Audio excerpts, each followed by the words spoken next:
మీరు దేనిలో అన్నా విసుగు చెందొచ్చు, మనుషులకు విసుగు ఉంటుంది, కామన్. కానీ దేవుని సన్నిధిలో ఉండడానికి విసుగుపోకండి, ప్రార్థించడానికి విసుగుపోకండి, వాక్యం వినడానికి విసుగొద్దు. వాక్యం వినడానికి విశ్వాసం ఉండాలి, ప్రార్థించడానికి విసుగు కాదు, విశ్వాసం ఉండాలి. విశ్వాసం ఉంటే విసుగుండదు, విసుగుంటే విశ్వాసం ఉండదు. ఆమె చెప్పాలి ఏంటంట, విశ్వాసం ఉంటే విసుగుండదు, విసుగుంటే విశ్వాసం ఉండదు. విసుక్కోకు, అయ్యో ఎంతసేపు మా వల్ల కాదు, విసుక్కోకు, అన్నిటికీ విసుగు. ఈ విసుగు అనేది దురాత్మ. ఆమె చెప్పాలి, విసుగు.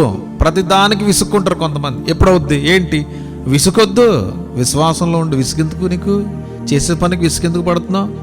ప్రభు చెప్పమన్న మాట నీకు ఇది. నేను ఈరోజు నాకు ప్రార్థనలో దేవుడు అనిపించి నాకు హృదయంలో కలిగించాను, విసుక్కోవద్దు. విసుగు చాలా డేంజర్. విసుకక అని ఉంది బైబిల్లో. ఎడతెగక మీరు ప్రార్థించాలి, విసుకక ఎడతెగక. ఎడతెగక ఉండాలి. మనిషి యొక్క జీవితం అభివృద్ధి చెందాలంటే విసుగు నుంచి దూరమై ఎడతెగక ప్రార్థించి విశ్వసించే స్థితిలోకి మనం రావాలి. కొంతమందికి ఎంత విసుగో, సంఘంలో ఉండడానికి విసుగు, వాక్యం వినడానికి విసుగు, ఓపిక ఉండదు, సహించుకోలేరు, సహనం ఉండదు, తట్టుకోలేరు. పైకి మాత్రం ఎంతో భక్తి ఉంటుంది వీళ్ళ దగ్గర. చిన్ని అండి, బయటకు పోవాలి. అన్నీ విసుక్కోవద్దు. సేవకుడికి విసుకుండకూడదు, విశ్వాసకి విసుకుండకూడదు. ప్రభు తట్టు చూద్దాం. హల్లెలూయా, హల్లెలూయా. విశ్వాసంతో ఉందాం, విశ్వాసంతో ఉందాం. దేవుడు మహిమ కలిగినటువంటి కార్యాలను స్వతంత్రించుకుందాం.